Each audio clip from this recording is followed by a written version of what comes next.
Emma Sullivan was running late. At 24, fresh out of college with her business degree and drowning in student loans, this interview meant everything. The position at Heartfelt Corporation could change her life. She'd practiced her answers for weeks, pressed her best blouse 3 times, and left her small apartment an hour early. But sometimes life has different plans. The rain had started suddenly, turning the downtown streets into mirrors. Emma hurried along the sidewalk, her portfolio tucked under her arm when she saw him, a man in an expensive suit, sitting on the wet pavement, clutching his chest, his face pale and twisted in pain.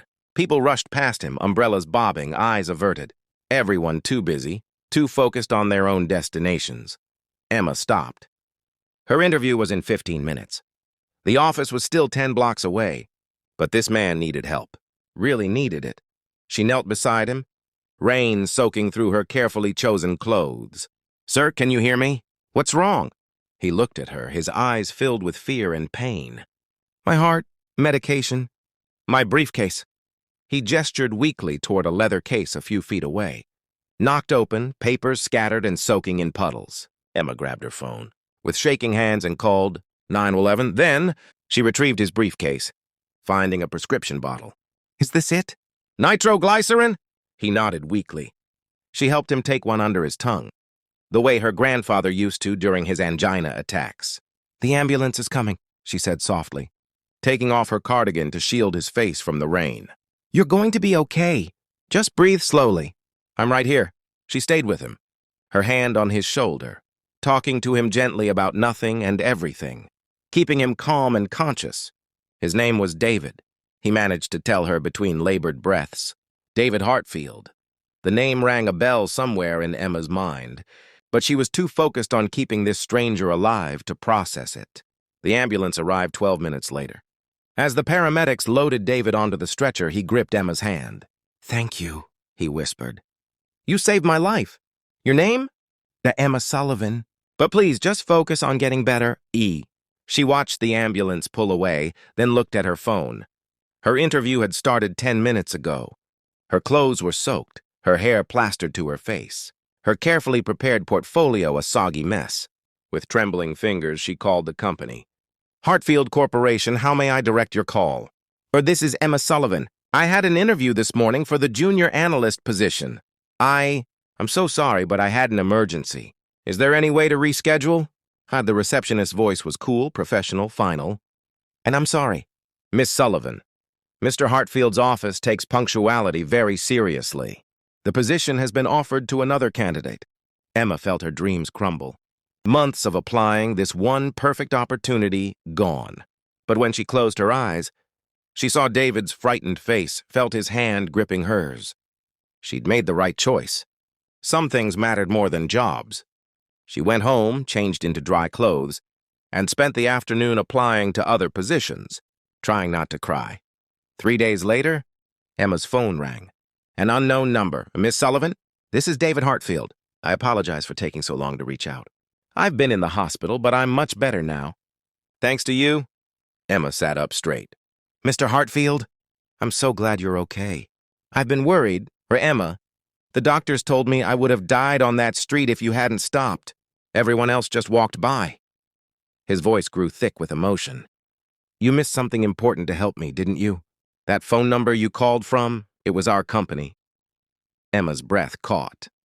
You're that David Heartfelt? The CEO? Where I am. And I understand you missed your interview because of me. My receptionist told me about your call." "Emma, why didn't you leave me?"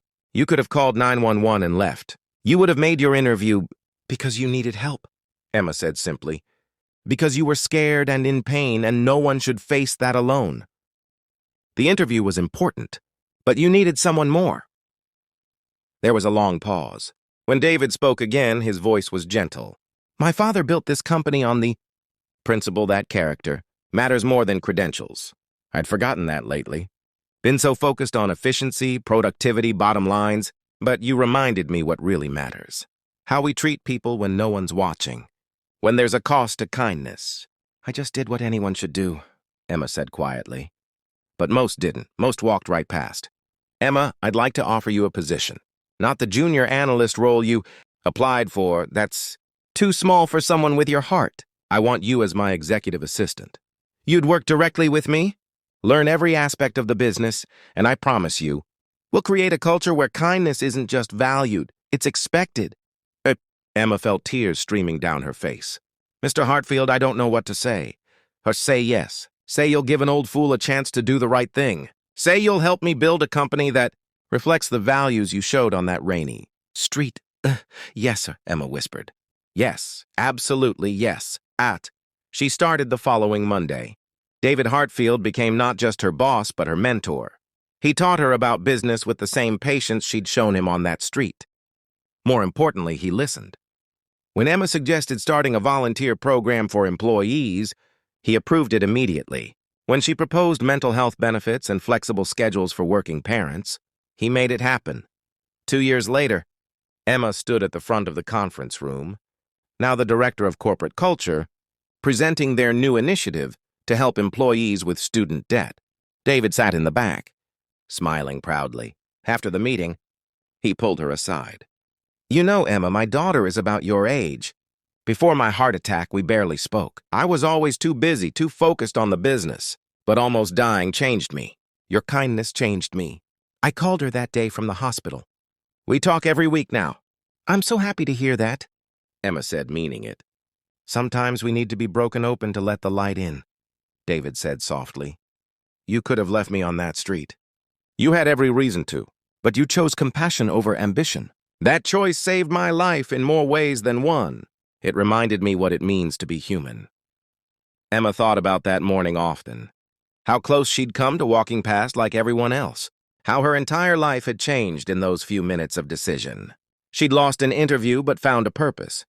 She'd missed one opportunity but created 1,000 more for others. And she learned that kindness is never wasted. That the small choices we make when we think no one's watching define who we truly are. That sometimes the wrong timing is exactly right. And sometimes what feels like failure is actually the beginning of something beautiful. Years from now, when Emma told this story to others, she would always end it the same way. We never know whose life we might change with a simple act of compassion.